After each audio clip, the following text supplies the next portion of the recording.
আলহামদুলিল্লাহ, আসসালাতু আসসালামু আলাইকা আলা রাসূলিহিল কারীম ওয়া আলা আলিহি ওয়া আসহাবিহি আজমাইন। প্রিয় ইবতেদায়ী চতুর্থ শ্রেণীর শিক্ষার্থীরা, আজকে আমরা আপনাদের পাঠ্য বইয়ের 14 নম্বর পাঠ থেকে আলোচনা করব। 14 নম্বর পাঠে ঈদুল আজহা সম্পর্কিত নানান বিষয় আলোচনা করা হয়েছে। ফিল ইয়াউমিল আখিরি মিন শাহরি জিলকদ, জিলকদ মাসের শেষ দিনে, রাআ ওয়ালিদি আমার বাবা দেখল, আল হিলালা নতুন চাঁদ, ওয়াকালা অতঃপর বলল, ইন্নাল ঈদা নিশ্চয় ঈদ, বাআদা তিসআতি আইয়াম 9 দিন পরে, ফা আলিমতু অতঃপর আমি জানতে পারলাম, আন্না ঈদ আল আজহা নিশ্চয় ঈদুল আজহা, হুয়া ইয়াউমুল আশির 10ম তারিখে, মিন শাহরি জিলহাজ অর্থাৎ জিলহজ মাসের 10 তারিখে। জিলকদ মাসের শেষ দিন বাবা নতুন চাঁদ দেখলেন এবং বললেন 9 দিন পর ঈদ। তখন আমি জানতে পারলাম জিলহজ মাসের 10ম দিন হচ্ছে ঈদুল আজহা বা কুরবানির ঈদ। ওয়াফিল ইয়াউমিস সামেন আর 8ম দিনে, মিন শাহরি এ মাসের, বাদাআত উতলাতুল মাদ্রাসাতি আমার মাদ্রাসা ছুটি হলো, ওয়া আখবরানি মুআল্লিমু এবং শিক্ষক আমাকে বললেন, আন্নাল হুজ্জাজু নিশ্চয় হাজিগণ, ইয়াজহাবুনা অবস্থান করবেন, আল ইয়াউমা আজ, ইলা মিনা মিনায়, ওয়া হাইসু আত্তাবিউনা বিহা এবং সেখানে রাত্রি যাপন করবেন। ওয়াফি সাবাহিল ইয়াউমি আর সকালে, আত-তাসি ইয়াজহাবুনা ইলা আরাফা অর্থাৎ তারা 9ম দিন সকালে আরাফার ময়দানে যাবেন। ওয়া হুয়া ইয়াউমু আরাফা আর এ দিনই হলো আরাফার দিন। ওয়াফি সাবিহিল ইয়াউমি আশের এবং 10ম দিন সকালে, ইয়ারজিউনা তারা ফিরে আসবেন, ইলা মিনা মিনা প্রান্তরে, ওয়ায়ানহারুন এবং তারা কুরবানি করবেন।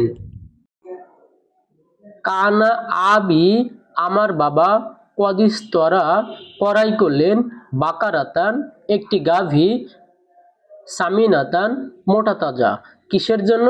লিল উজহিয়াত কুরবানির জন্য।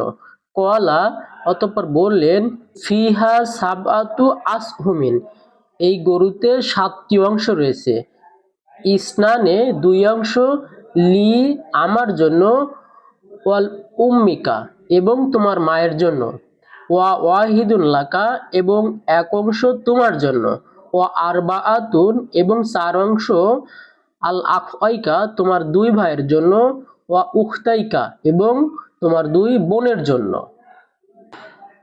ফাবাআদা আদাই সালাতিল ঈদি ঈদের নামাজের পর, জাবাহা আবি আমার বাবা জবাই করলো, আল বাকারাতা গাভী, ওয়াসাম্মাল্লাহ ওয়া কাব্বারা আল্লাহ তাআলার নামে এবং তাকবীর দিলেন, ওয়া ওয়াজ্জাআত এবং বন্টন করলেন, উম্মি আমার মাতা, আল্লাহমা গোশ, আলা মাসাকিন মিসকিনদের মধ্যে, ওয়াল আকরিব আত্মীয় স্বজনদের মধ্যে, ওয়াল আসদিকয় এবং বন্ধু বান্ধবের মধ্যে, ওয়াত তবাখাত লানা আইজান এবং আমাদের জন্য রান্না করলেন। তবাখাত মানে রান্না করা। তো প্রিয় শিক্ষার্থীরা, আমরা এবার অনুশীলনীতে চলে যাব। অনুশীলনীতে 1 দাগে লেখা রয়েছে, মাজা রাআ ওয়ালিদুকা তোমার পিতা কি দেখলেন? জবাব, রাআ ওয়ালিদিল হিলালা আমার বাবা নতুন চাঁদ দেখলেন। 2 দাগের প্রশ্নে রয়েছে, আইয়ু ইয়াউমিন হুয়া ঈদুল আজহা কুরবানির ঈদের দিন কোনটি? জবাবে হবে, আল ইয়াউমুল আশিরু মিন শাহরি জিলহাজ হুয়া ইয়াউমু ঈদুল আজহা জিলহজ মাসের 10ম দিন কুরবানির ঈদ। 3 দাগে বলা হচ্ছে, আইয়ু ইয়াউমিন উতলাতিল মাদ্রাসাতি কোন দিন মাদ্রাসা বন্ধ হয়েছে?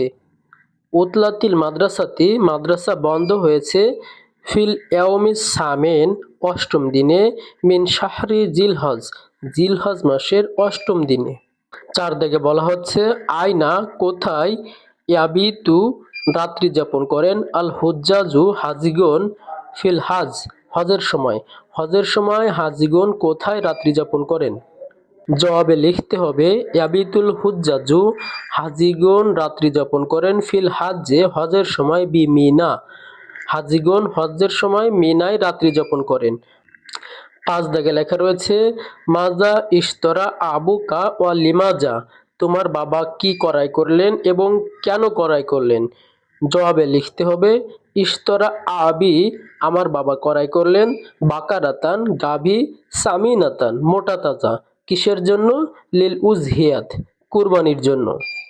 6 দাগে লেখা রয়েছে মাজা ফালাআত উম্মুকা ফি ঈদিল আজহা তোমার মা কুরবানির ঈদে কি করলেন? ওয়াজ্জাআত উম্মি আমার মা বন্টন করলেন আল্লাহমা গোশ আলা মাসাকিন মিসকিনদের মধ্যে ওয়া আসদিকাই এবং বন্ধু বান্ধবের মধ্যে ওয়া আকরিবাই এবং নিকটাত্মীয়দের মধ্যে ওয়া তাবাখাত এবং রান্না করলেন লানা আইদান আমাদের জন্য ফি ঈদিল আজহা ঈদুল আজহার দিনে। বাদাকে বলা হচ্ছে শূন্যস্থান পূরণ করতে হবে। প্রথমটা লেখা আছে ইন্না ঈদ আল আজহা নিশ্চয় ঈদুল আজহা আল ইয়াউমু আশিরু মিন শাহরি জিলহজ জিলহজ মাসের 10 তারিখে।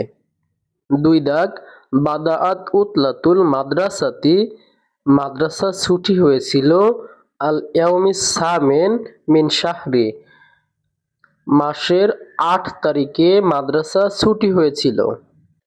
3 দাগ ইন্নাল হুজ্জাজা ইয়াযহাবুনা ইলা আরাফাত ফি সাবিহি আল ইয়াউমুত তাসি অর্থাৎ হাজিগণ 9 তারিখ সকালে আরাফায় যাবেন। 4 দাগ ইন্নাল হুজ্জাজা ইয়াজমাউনা ফি আরাফাত হাজিগণ আরাফায় একত্রিত হবেন। 5 দাগ কানা আবি ইশতরা বাকারাতান সামিনাতান লিল উজহিয়া বাবা কুরবানির জন্য মোটা তাজা একটি গাভী কিনলেন। জিম দাগে বলা হচ্ছে নিজ থেকে পূর্ণাঙ্গ বাক্য গঠন করতে হবে। বাক্য গঠন করার জন্য যে শব্দগুলো এখানে রয়েছে এগুলো পাঠ্য বই থেকে নেওয়া, তবে পাঠ্য বই থেকে শব্দ নিয়ে বাক্য গঠন করলে হবে না, নিজেদের মতো করে নিয়ে বাক্য গঠন করতে হবে। প্রথম বাক্যটি দেওয়া রয়েছে শাহরুন। শাহরুন অর্থ মাস। বাক্য গঠনে হবে হাজা শাহরুর রমাজান হাজা এটা শাহরু মাস রমাজান রমজান মাস। 2 দাগে লেখা রয়েছে হিলালুন নতুন চাঁদ তলা আ হিলালু ফিস সামাই আকাশে নতুন চাঁদ উঠেছে তলা আ উদিত হয়েছে আল হিলালু নতুন চাঁদ ফিস সামাই আকাশে। 3 দাগ উত্তিলাত উত্তিলাতিল মাদ্রাসা মাদ্রাসা ছুটি হয়েছে। 4 দাগ আল হুজ্জাজু ইয়াজহাবুল হুজ্জাজু ইলা আরাফাত হাজিগণ আরাফায় যাবেন। বাকারাতান হাজিহি বাকারাতুন সামিনাতুন এটা একটি মোটা তাজা গাভী। জবাহা সে জবাই করলো জবাহাল আবু বাবা জবাই করলো আর দজাজাতু মুরগি। দাল দাগে বাচন পরিবর্তন করতে হবে। এক বচন দেওয়া থাকলে সেটাকে বহু বচন করতে হবে, বহু বচন দেওয়া থাকলে সেটাকে এক বচন করতে হবে। আল হিলালু চাঁদ এটি এক বচন, বহু বচনে হবে আল আহিল্লালু। আল আজহাতু কুরবানির পশু, বহু বচনে হবে আল আজহা। আশ-শাহরু মাস, বহু বচনে হবে আল আশহুরু মাসসমূহ। বাকারাতুন গাভী বাকারাতুন গাভীসমূহ। আল হাজ্জু হাজি আল হুজ্জাজু হাজিগণ। আল কারিবু নিকটাত্মীয় আল আকরিবু নিকটাত্মীয়গণ। আল মিসকিনু গরিব আল মাসাকিনু গরিবগণ। আস-সদিকু বন্ধু আল আসাদিকাউ বন্ধু বান্ধবগণ।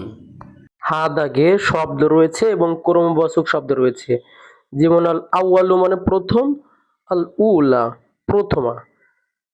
তো এই শব্দগুলো যেহেতু প্রশ্ন এবং উত্তর করে দেওয়া রয়েছে, আমি আর সময় ক্ষেপণ করছি না।